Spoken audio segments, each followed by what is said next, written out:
What is up, Wildcats? My name is Dave Paredes. And I'm Nate Thomas. And today, we got 16 days away to the World Cup. I'm excited. My boy Nate here is excited. And I'm excited to make a World Cup podcast. How about you, Nate? Yeah, I think this is long overdue. Like you said, we're 16 days away. This is a very big event for the whole entire world. Although it's not huge here in the United States since the U.S. failed to qualify, I think it's still a huge event in this country. Mm-hmm. Yeah, I mean, I'm the same boat as you are, Nate. Chile didn't make the World Cup. That's my team. And of course, I'm very bummed out, but I'm still also very excited because, we got some great teams, and I think each team is at their very best. Each team is, it's the best in the world, Yeah, I think it's easy to say, well, the U.S. isn't in it because, well, obviously we're all here. We all wanted them. We all root for them. But there are still a lot of great quality teams. You have your Messi in Argentina, your Neymar Brazil, Ronaldo with Portugal, your Germany, the defending champs. We have a lot of great teams in this tournament, and anybody can come out on top at the end of it in mid-July. All right, Nate, so what are we going to be doing today?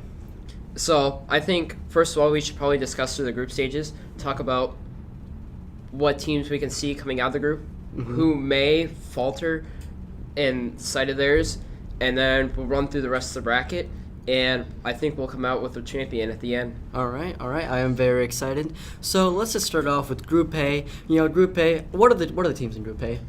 So Group A, we have the host Russia, Saudi Arabia, Egypt, and Uruguay. I know a lot of people are not very excited with this group.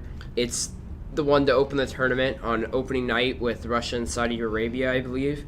It's just kind of dry. You do have Mo Salah, who has had a tremendous season. We'll see how healthy he is following his injury this past weekend in the Champions League final. And Egypt, who haven't been there in, I think it's 26 years. Yes.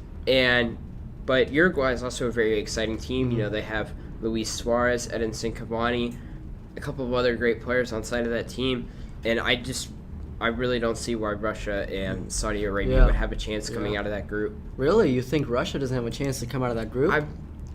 Russia just doesn't have the quality players, like Mo Salah and Luis Suarez, Edinson Cavani, that the other two teams have, and they just don't stack up against them. Yeah. Well, I definitely think that Uruguay it's an easy group for them. They have won the World Cup a couple times. Like you said, Edinson Cavani, Luis Suarez, this should be an easy group for them. But I think that for the rest of the three, this is open season for them. I mean, Russia, they're in their home turf. They're excited. Their whole country's excited. Their government is very excited for this. They've been backing this since for a couple years now. Saudi Arabia, of course, they're a new team. I honestly have no idea what teams they have. But Egypt, I think without Mo Salah or Mo Salah healthy, they won't come out. Yeah, I know he's planning on being fully fit once we get to the World Cup here in a few weeks, but we'll just see. That shoulder might really be bothering him. We don't really know. My first word that I heard was sprained ligaments inside of that shoulder. We don't know if it's the collarbone. He could have broken his collarbone with that fall that he took. It's still up in the air. But Egypt just doesn't really have many other great quality players besides him. They have, like Mohamed El Neni.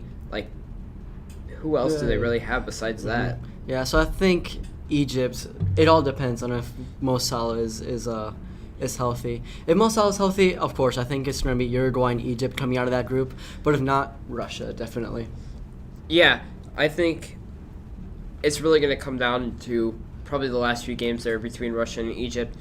They each team won, so 3 games. I can really see that last game being very crucial for both those sides. So, in conclusion, Uruguay, of course, top in the group, but who's coming second? I'm going to have to go with Egypt just because of Mo Salah. Okay. All right. So next up, Group B. Honestly, for me, this is the most exciting one. Portugal, Spain, Morocco, Iran. That Portugal-Spain combo, that Peninsula Derby, it's going to be exciting. That is going to be a very great game. I know I've been saying a lot. Spain has a really good side. I can see them going all the way to the final against probably Germany. We'll get to that a bit later. But that Portugal side's really good too. I know Morocco has a few decent players inside of that team. Iran, I believe they haven't even qualified for the World Cup before. So this is a very exciting time for their country just to even be there. Yeah. So I think that they have that momentum trying to, hey, we should probably prove ourselves on the big world stage here. I mean, I don't think there's really much to discuss here. I think Portugal and Spain are obviously the top two in this group.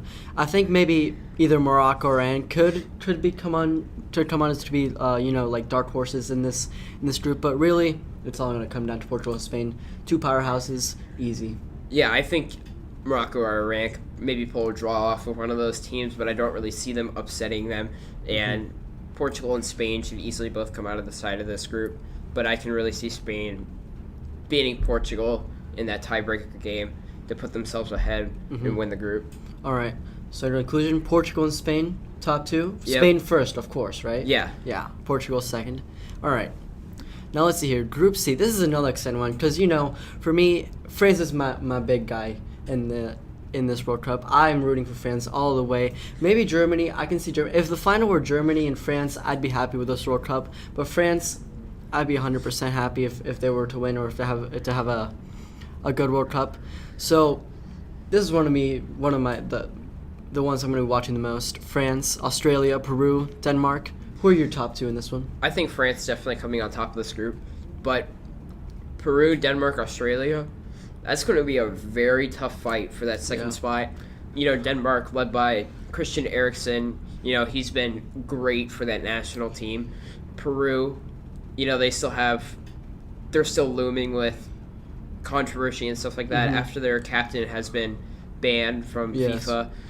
And Australia, we just don't really know. They're Australia. They're kind of off in the middle of the open. They really don't play quality national team competition on a game-to-game basis. So we haven't really gotten the test to see how good they truly are.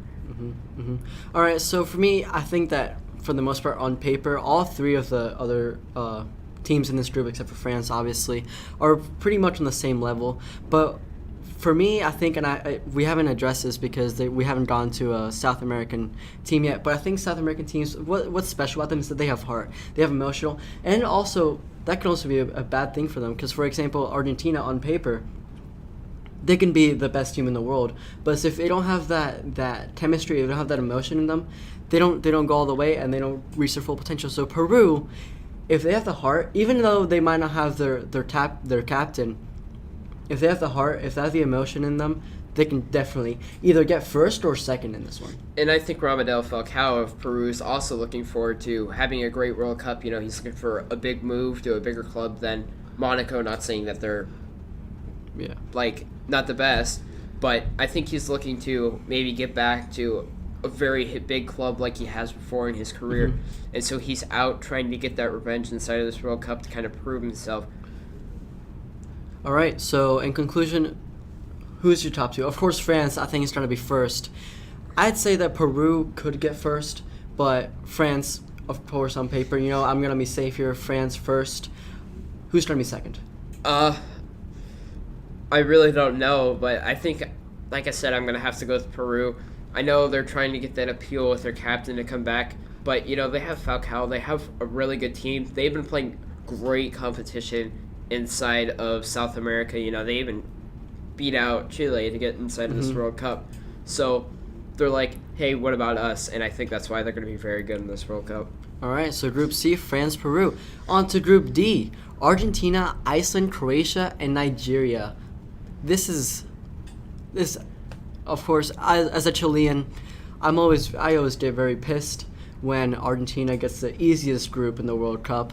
It's happened before. It's almost every single World Cup. And once again, Argentina against, I guess maybe Croatia is pretty good, but Iceland and Nigeria, come on. I've heard a lot of good things about Nigeria. I really don't know who all they really have inside of their team that can really, make a push towards beating a very good Argentinian team led by Messi. Croatia does have a few good players, like Luka Modric. Iceland, we really don't know. This is their first World Cup, too. And we'll see how that plays out for them.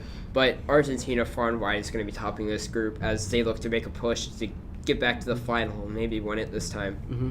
Well, I mean, like I said before about South American teams, if they feel like the heart, if they feel like the emotion, this could either be a break or they could either, beat the crap out of this group or they could end up last, It all depends on how Messi's doing or how the cohesion of the team is doing. But I definitely think that Croatia, Iceland, or Nigeria, just like in Group C, they all have the chance to get second or maybe even first if Argentina doesn't show up. Yeah, you think back to Iceland, they even made the semifinals in the Euros in 2016. So I really don't see why they can't make it out of this group. But that's really tough competition with Nigeria and Croatia going up against them, and especially with Argentina. I really don't know what to expect, but Argentina is definitely going to make it out of this group, and I think I'm going to go with Croatia on the safe side of this. They're kind of one of those underdogs from Central Europe that nobody really talks about because, you have all the big countries over on the west side. But Croatia is a very good team. Like I said, they have Luka Modric, a powerhouse in midfield, one of the best midfielders in all of the world. Yeah. And I think that he's going to help carry them out of that group. Yeah, I mean, Croatia's interesting because they really have a lot of great players. Yeah, like you said, Luka Modric, they have Kovacic, both in Real Madrid. They also have Perisic from, I believe he's at Inter Milan. Yeah, Croatia, it's really interesting how... I guess underlooked, you could say. Croatia's very underlooked, and it's really underserving because they really have some great players. So I'm going to have to agree with you. Argentina, Croatia, top two in this group. Definitely. I can really see Nigeria or Iceland really making a mark, maybe pulling out a draw or even beating Croatia. But it's just going to be a very big question. We'll have to see when the games actually happen, but that's going to be a very competitive group. Yep. So Group E, Brazil, Switzerland, Costa Rica, and Serbia. What do you think about this group? Again, it's kind of open. Switzerland and Serbia are okay teams, but Costa Rica and Brazil are both really good. Croatia made it to, I believe it's the quarterfinals last time around, and Brazil obviously making it to the semifinals. They are a lot of talent. They're one of the favorites to win this World Cup again, and I really don't see why they can't make it outside of this group. Yeah, Brazil, honestly, of course, as a South American, as a Chilean, I really shouldn't root for Brazil, but Brazil is really exciting right now. This is the best team maybe since 2002, since the Roberto Carlos and all of them, the Ronaldo era.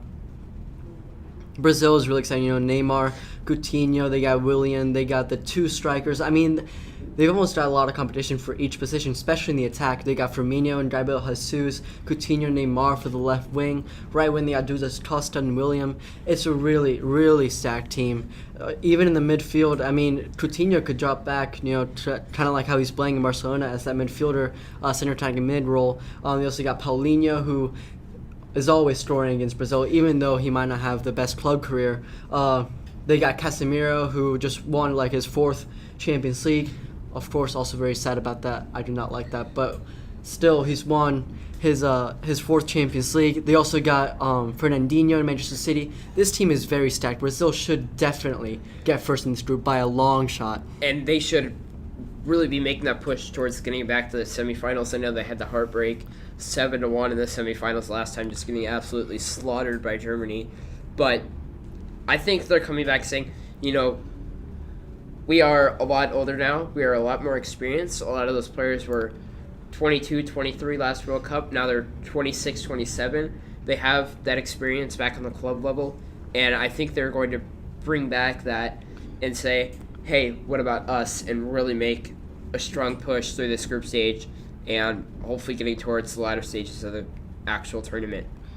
Yeah, so a trend that I'm seeing in all these groups is that there's always a definite, first team. Of course, there's going to be a little bit of upset, and you never know what's going to happen in a World Cup. But in each of these teams, there's one definite on paper first finisher. Of course, here in Group E, same thing happens. Brazil, of course, first, but who's going to get second? I think you got to go with Costa Rica. They're a very strong team. They're led by Keylor Navas inside a goal, who just, like we said, we talked about Real Madrid, that goalkeeper. He's had a lot of moments the past few years, but I think this season he really showed, hey, I'm one of the best goalkeepers in the world, and that's why I'm playing for one of the best teams. And I think he's going to say, I am one of the best goalkeepers. Why can't I help my team get out of this group stage and maybe make a run towards the quarterfinals like they did 4 years ago? Well, for the first time, Nate, I think I'm going to have to disagree with you. I think Costa Rica's a great team. I think Keylor Navas is top 5 goalkeepers in the world. But I think the main difference between 2014's Costa Rica and this year's Costa Rica is 2014's Costa Rica was fairly old. They were like in their not mid-30s, but their average age was around 28 to 30-ish. And they're just not going to be the same this year. It's been 4 years. Even after the 2014 World Cup, I don't think they won a Gold Cup, even though CONCACAF isn't that big of a competitive league or sector in the in world football. So I think Costa Rica, they could. I wouldn't be surprised if they do, but I'm going to have to go with Switzerland. They've got some great players, and I think they have a stronger team. I think they have a more cohesive team. I think they have a more complete team, so I'm just going to have to go with Switzerland on this one. Yeah, I can't really disagree with you too much. They have Xherdan Shaqiri. He's going to be looking for a move to maybe a Premier League club or a top-flight club somewhere else, just because at Stoke City just got relegated. But so he's going to really try and prove himself on the world stage, say, I want this big money move. I want to go to a big club, and he's going to try and show that. Yeah. And what do you think about Serbia? Do you know anything about Serbia? I really don't know a lot about their team. I know they're decent. They have a few good players on side in their team. I'm trying to think. I think Nemanja Matic is that pivot inside of center midfield. He's had a great season at my Manchester United. But I really don't know much outside of that. I just know that they had a pretty good qualifying stage going through the groups, but it might have to come to a set end for them in this group stage. All right, so for Group B, of course, we got Brazil, and I guess we disagree. Switzerland, Costa Rica, we're going to see how that goes. I'm excited to see that. So, Group F, Germany, Mexico, Sweden, and South Korea. This is also very exciting. I love, for me, my top 2 teams in this World Cup. Of course, France first, but Germany second. I have loved Germany since I was very young, so I'm very excited for this group. Mexico, also a very exciting team. You never know what's going to happen with Mexico. Sweden, we never know. They made this World Cup without Zlatan. This is very interesting. It shows a lot of team cohesion. It shows a lot of perseverance, and it shows that they don't need the big man Zlatan to really get out there and win some games. Yeah, and I think he was like, I'm Zlatan. We're going to the World Cup. You should take me with. But there's been a lot of controversy inside of that country. I know their coach is saying, no, we're not going to take him. He didn't help us qualify, so why should we take him with? But I really don't know how you can't leave your country's best player ever, arguably, outside of the World Cup. And I think even at 36 and playing for LA Galaxy, I think you should probably take him with. We'll see how that goes. I don't know if they officially released their squad yet or not, but we'll see. They can really make a push for that second, but I've been saying Germany is going to win the World Cup all along. They have great depth. They have a great starting lineup. They don't really have one great player that you can point towards like a Messi for Argentina. They don't have that player, but they have a lot of solid all-around good players. You think Toni Kroos, Neuer, one of the best goalkeepers in the world. We'll see how fit he is, but Ter Stegen's been playing very good for Barcelona this year. Mesut Ozil, who had a great World Cup back in 2014. We'll see how that team is.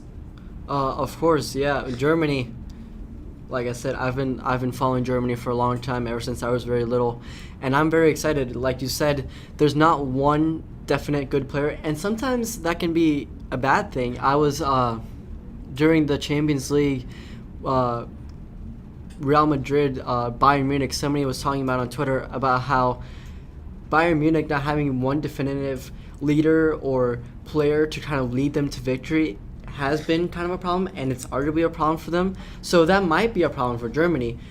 But of course, it can also be a good thing. There's not many egos to kind of deal with, and maybe they're a lot closer of a team. But also that lack of a leader, or that big archaeal leader, can be something bad for them. But also Mexico. Mexico's a great team. They have Carlos Vela, who's been having an amazing season in MLS with LAFC. I know he's going to be going to the World Cup with that team. Javier Hernandez, he doesn't always have the best club, but man, he always shows up for those national team games with Mexico. And just, they have a lot of other decent players. They don't play for the Real Madrids, the best teams over in Europe, but they play for a lot of just smaller, pretty decent teams, and they always play well. Yeah. So South Korea, arguably the biggest underdog in this group. What do you think about them?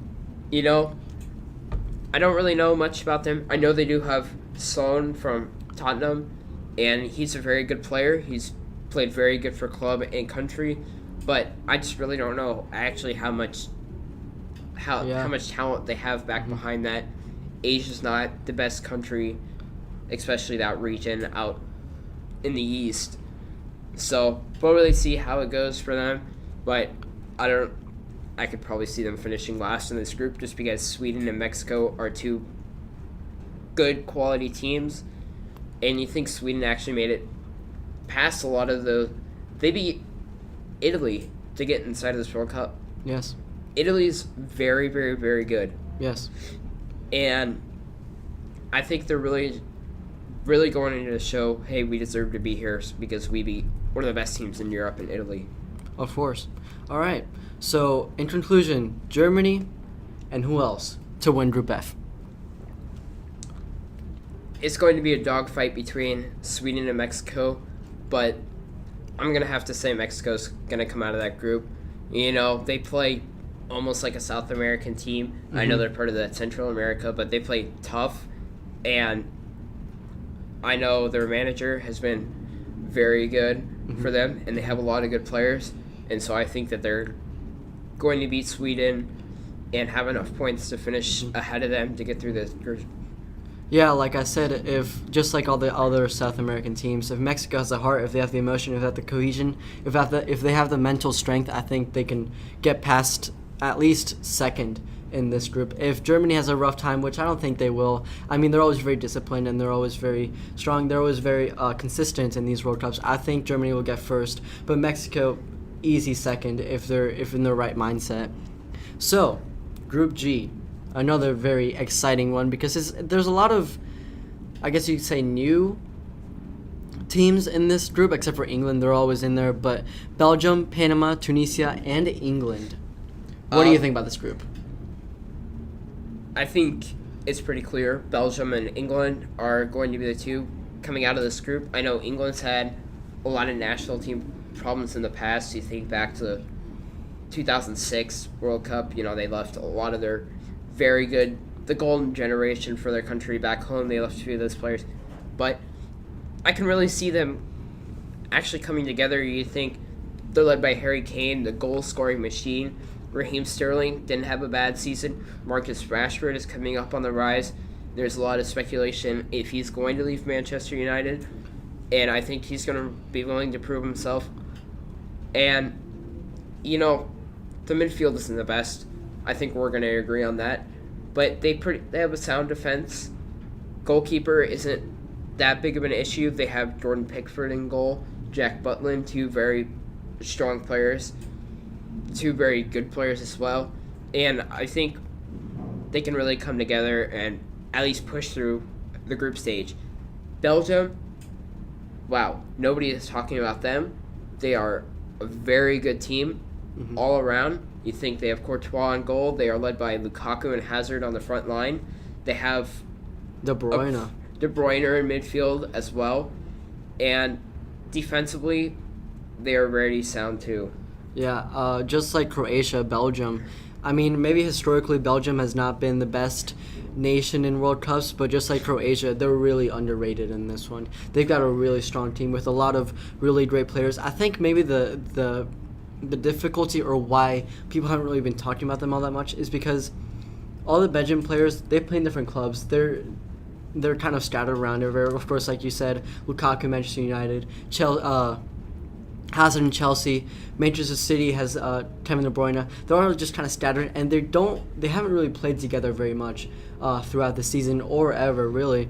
So maybe that'll be a difficulty for them. Maybe that's a negative on this team, but I think definitely they can get to the semifinals if they really wanted to. Yeah, and they cruised through the qualifying stage like they had no trouble no matter who they played against. I know recently their friendlies have been a little bit more difficult, but they're friendlies. I know the manager's Roberto Martinez is just trying to see who can I bring with me into this World Cup, who can be useful for the team, and that's just kind of how the friendlies are. But they are very sound defensively. You know, they have Alderweireld and Jan Vertonghen, both from Tottenham, that are in the back that just kind of hold that anchor behind, and they just have great players going forward that we've already talked about.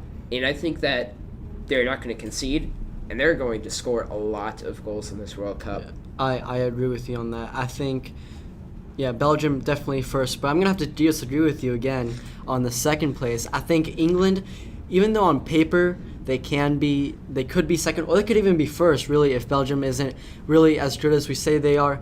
But Panama, I think they got the heart. I think they have the emotion. I think they have this mental strength. I think they have the passion to get second in this one and maybe get to the top 16, maybe even to the quarterfinals if they're really feeling like it. But Panama, I watched them for a long time. They're really great, and I think they have a shot for second place. Yeah, and we talked about the U.S. hasn't qualified. They qualified past the United States. They made it out of that hex, which is very tough for any country to play inside of down in CONCACAF. And I think that they're willing to show, yeah, I know we're from Central America, and we can really make a big splash inside of this group with England, who has had a lot of national team troubles in the past, Yes. and Tunisia. You know, you could think of they could easily pick up 4 points inside of this group and hope to move on. Yeah, Tunisia, I actually, yesterday against Portugal, they drew. Yes, they did. So, I mean, Tunisia, even though, honestly, I don't even know what Tunisia is, but I think they could be a dark horse in this one. They could get second after that draw. And I watched a little bit of it. They've got a pretty strong team, but of course I think the biggest fight will be England and Panama for that second place. And England, like I said, on paper they're better. They're better maybe even than Belgium, but England just underperforms way too much in World Cups and Euros and all that stuff. So maybe Panama will get second for me. Yeah, I really don't think England has the best manager. I'm not saying Gareth Southgate is not very good, but he hasn't coached a big tournament like this. You know, they sacked their manager after the Euros, where they even failed to qualify to the knockout stages, which is very disappointing for the quality that they have. But we will see. They have a strong team now, and they should easily make it out of this group when you think about it on paper. But when they play, they just don't play together. They're all individual players. They all do individual things, and they can never just pull one great game together, I feel like. Yes. So, in conclusion, Belgium, maybe Panama, maybe England to get out of Group G, but I guess we should have to see. So, on to Group H, our last group in this podcast. You got to tune in for episode 2 for the rest of our predictions for the bracket. But for Group H, Poland, Senegal, Colombia, and Japan. Now, I'm very excited for this group. You know why? Robert Lewandowski. This is his first World Cup, his World Cup debut. I am very excited to see how he's going to play out. They had a great Euros, and I am very excited. Yeah, they finished top of their group inside of qualifying stages as well. Robert Lewandowski is a great player. He just has not been able to show himself at the big world stage like the World Cup yet. And he hasn't been able to show himself in a Champions League final with Bayern Munich. But I really think this is going to give him the platform. I know he's been linked with a lot of top clubs, maybe making a big money move. But I think he's going to come out and show, I'm one of the best strikers in the world, and this is what everybody needs to think about me. Senegal, obviously an African team. African teams are always very hard to tell because, of course, you don't got many players in big clubs. They do have Sadio Mane And on that team, Mane.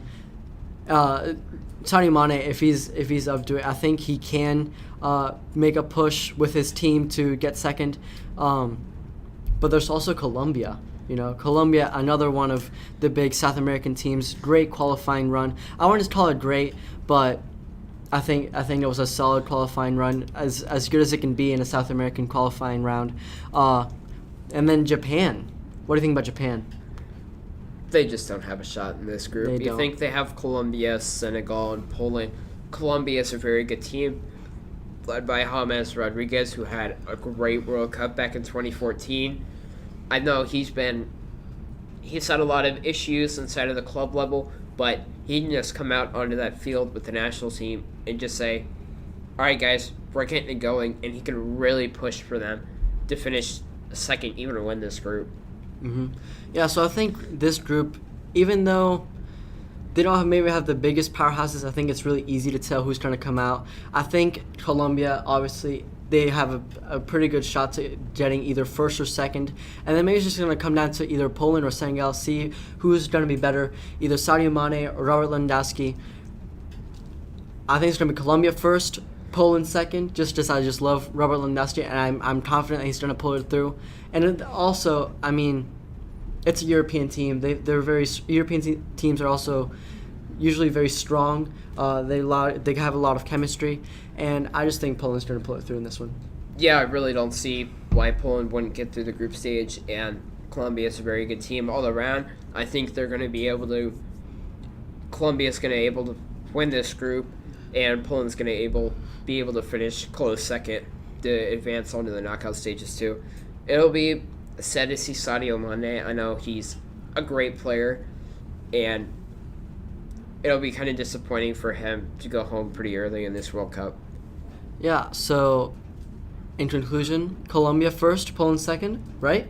Yeah, I think I'm going to have to agree with you on that one. Yeah. All right, well, cats, this has been our first episode of our Russia World Cup 2018 predictions. Tune into episode 2 for our bracket predictions, where we pick up all our winners and second places from the group stages, put them in the bracket, and to see who's going to come out on top based on our predictions, obviously. This has been Gabe Paredes. And I'm Nate Thomas. Signing off.